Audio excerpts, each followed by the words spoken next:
x to the power n. I, b, n. Alright, the real part of this value. Why? Because we know since let me write it 0 to, since we know 0 to infinity, e is power minus lambda into y into y is power n minus 1 into v by is given by gamma n upon lambda whole power n. This value we know about. Since this is equal to this much. But here we have in place in power of e is ib in place of lambda, which is ib whole power n. This value is real part of it. N is coming before. Let me further solve it. We are solving it further. Let me write here. To the real part. Therefore, this is equal to n. The real part of this value. This is gamma n upon I whole power n into v raised power n. So this can be written as gamma n upon v raised power n. We have substituted I and v raised power n. This is I raised power n into v raised power n. I raised power n can be taken in the numerator. I raised power minus n. Okay, so this value now can be written as the real part of we are finding out. It is okay. Now we can write it n into this is n into real part of gamma n from beta v raised power n. Now this I raised power minus n, I can be written as pi upon 2 plus iota sine pi upon 2 whole power minus n is minus n. In place of I, we can write because sine pi by 2 is 1. This is still I. In place of I, we have substituted cos pi by 2 into I sine pi by 2. Whole power minus n is there. In place of I, we have substituted this. The real part of this we have to find out. This is equal to n the real part of gamma n upon v raised power n. Now only this value find. Minus n by remove solve. This minus n power becomes with n pi by 2. Here minus cos minus theta is positive cos theta. Because cos is even function.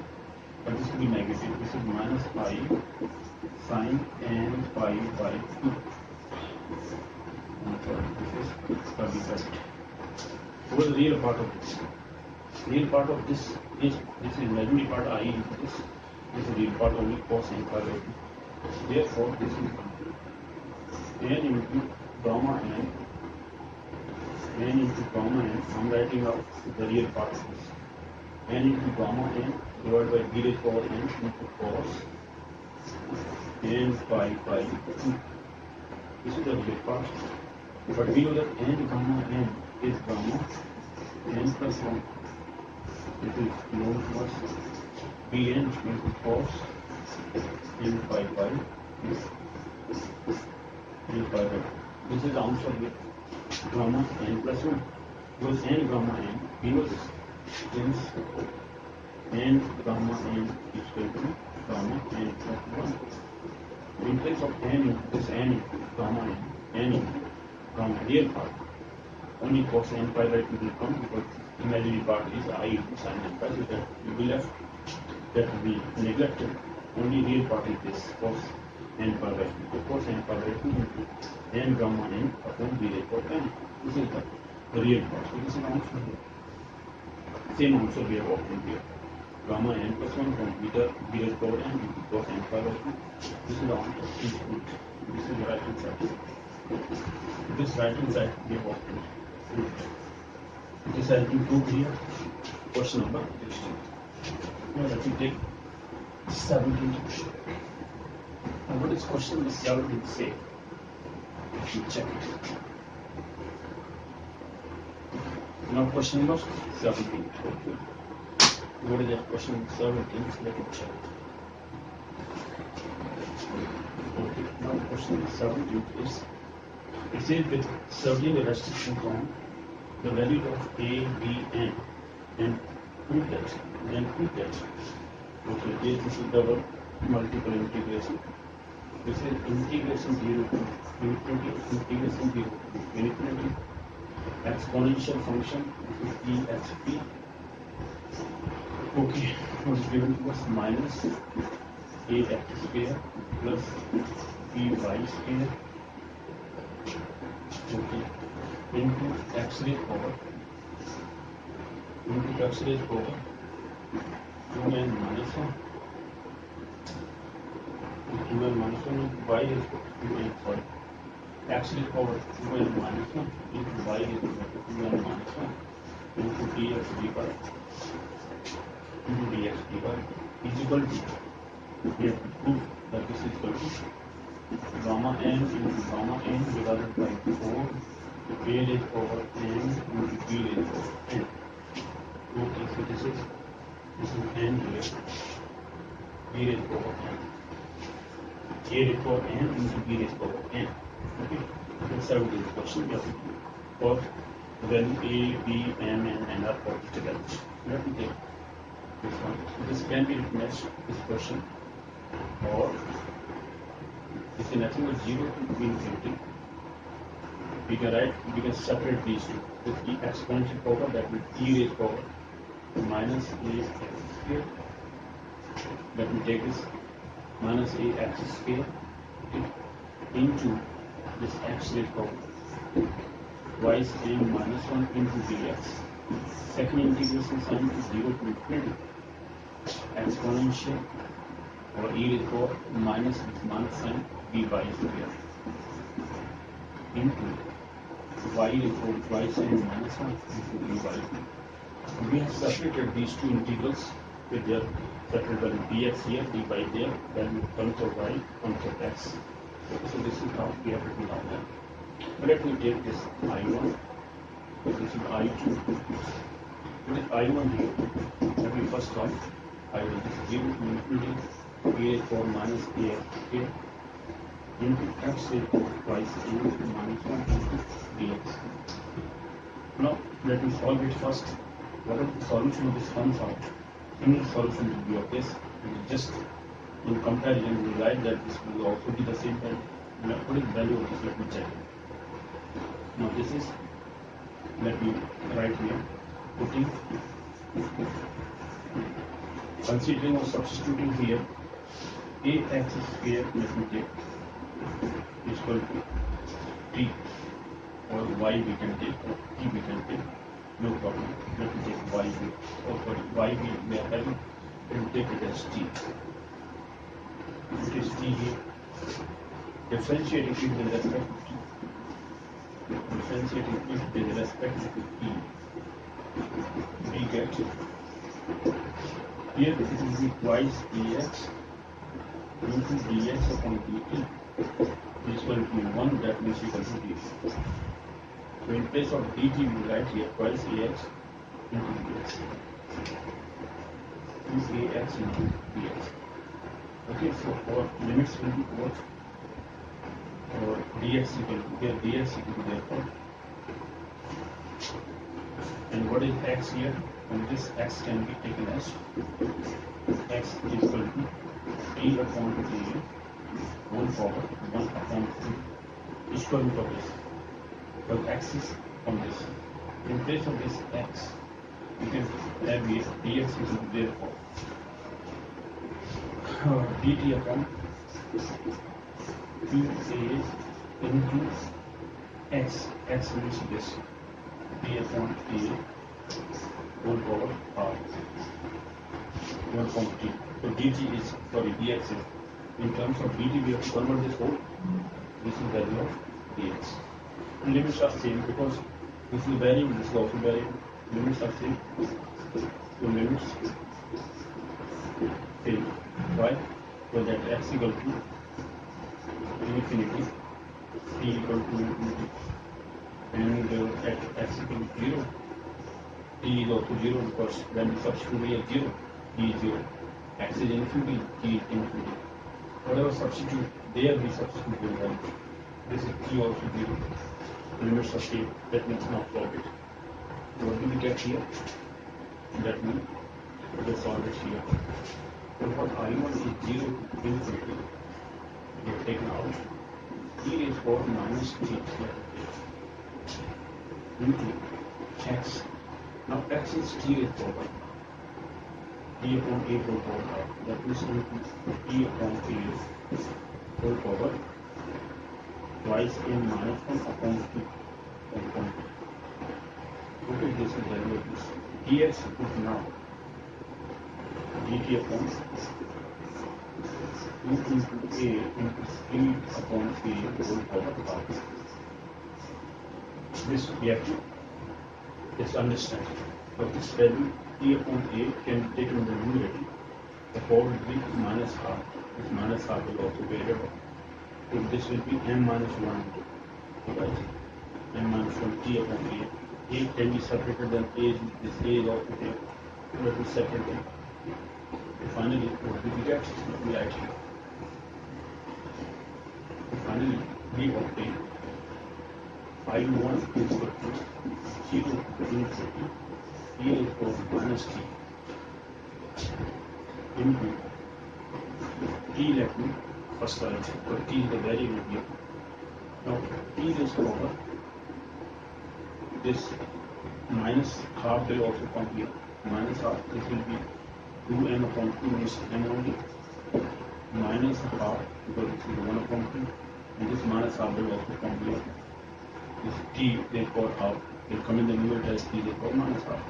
The t power is m minus 1 into dt. So let me talk about what is 2. 2 into a. If 2 is separated, 2 is out of this a raised power m minus half and this value. But this is in the denominator, so they will be multiplied. Because a raised power will be, let me write, this is n minus half plus half. Why this is? Because in the numerator we are having n minus half. But because in the denominator we have a, this a is also there, extra a, this a raised power is 1. Okay, this a raised power 1 is also there. Okay, and this n minus half is 1 power and this half power, 1 and half power. This minus half, this is minus half here, twice in. Oh, sorry, this a is power is twice m minus 1. And this 1a was also there. So this was twice ax into bx. Okay, this was twice ax into bx. This 2 is separated, but a raised power n is coming out. But this is n, because minus half plus half is cancelled out. So a raised power n is here. A raised power n. Okay, so we will get here. Because this a raised power half, then this 1a is also come here, actually for a upon half power. And this 1 half. In the numerator we are having only half power because this a is in the denominator. Denominator we are having half power, this is 1. 1 minus half is plus half. Okay, that one is, this is good. Okay, this is half 1. Why? Because this is 1 power and in the denominator we are having a raised power half power. This 1 minus half is half. Half in the denominator we are having this a raised power half positive. This is e to the half. Finally we are obtaining that we like here. So what do we get here? We get here, this is 0 to infinity e raised power minus t into t raised power n minus 1 into this dt upon 2 into a, or 1 upon 2 into a raised power n is constant we are taking out. This is nothing but n gamma n. Now this is minus 1, sorry 1 only, lambda, in place of lambda we have 1, 1 is power n is 1, and we have this twice, a is power n is there. So this whole equal to this value. Why? Since we have to write here, since 0 to infinity, e raised power, if I write here minus lambda into p, and e raised power n minus 1 into dt, this will be equal to gamma n from lambda raised power n. But in place of lambda, here lambda is equal to 1 in this case. lambda is 1 here, minus sign is already there, but minus sign is enter on lambda is here 1 is over m is 1. This is only value. This is the first equation. Similarly, for this whole value was equal to this. Similarly, I2 will be, this is in terms of n, that will be gamma n upon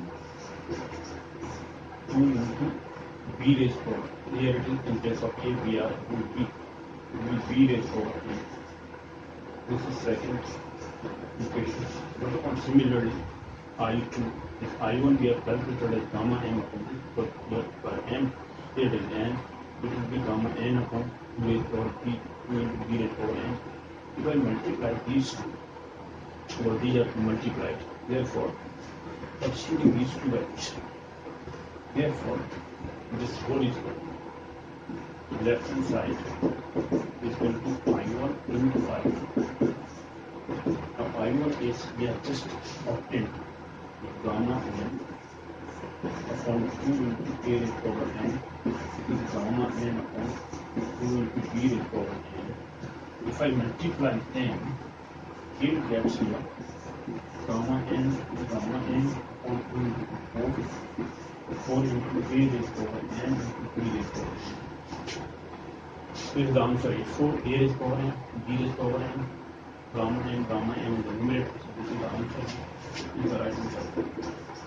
And finally, we have obtained 17th question. This is how beta gamma functions are applied and they are used of. This is question 7. Now what about 18th question, the last one let me talk about. Question number 18. Now question number 18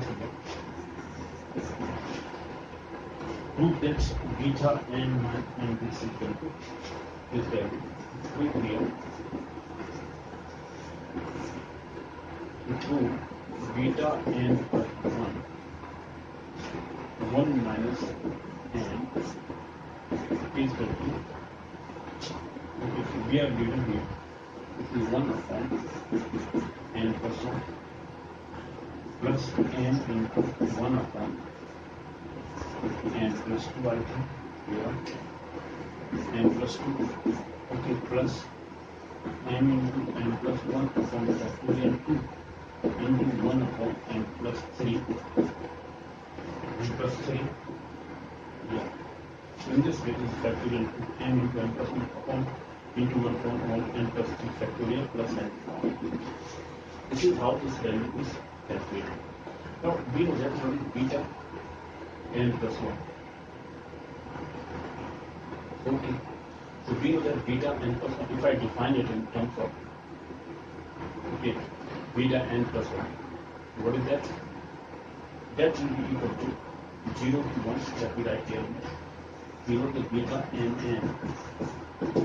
is given by 0 to 1 limit x raised to power n minus 1 into 1 minus x raised to power n minus 1. This is the definition. Since, okay, in this way we will write down this.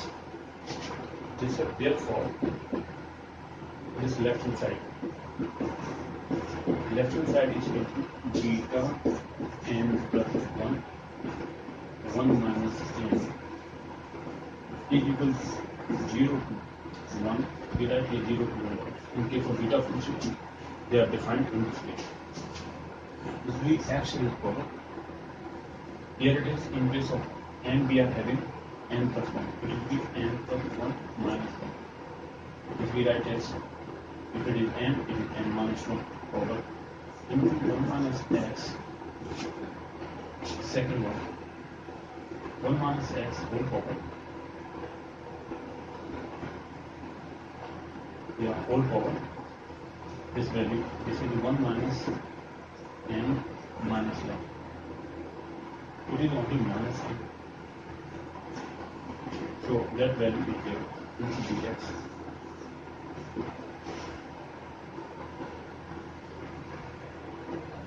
Okay, so this is the definition of this. It is 0 to 1. If I take Okay, so this is x whole power n, the first one.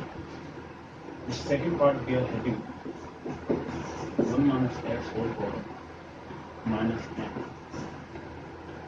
into dx. So what we can write it as this whole power 1 minus x whole power minus n can be expressed because this is minus sign. This is minus sign. So this is by binomial expression. If I express this, let me open this by binomial plot, and then we will integrate to 0 to 1 x raised over n. If I expressing this by binomial plot, what is this minus sign? Then there will be double minus sign. We get here 1 plus n into x, right? Plus this will be n into n plus 1 upon factorial into x square plus n so on. Or this n plus 1 because minus n, it will be minus sign here. Okay, this minus sign is minus n minus 1. That means minus sign taken common n into n plus 1. The positive sign form. This is by binomial expression. Expressing by binomial plot. Expressing by binomial plot. By binomial plot. What is binomial plot? There are double negative, minus sign, minus sign. All terms will be positive, but this value will be not negative, but m into n plus 1. That means this will be n into n plus 1, n plus 2 upon factorial and so on, and x equal to 2 and so on. So this is how the infinite series into dx is there.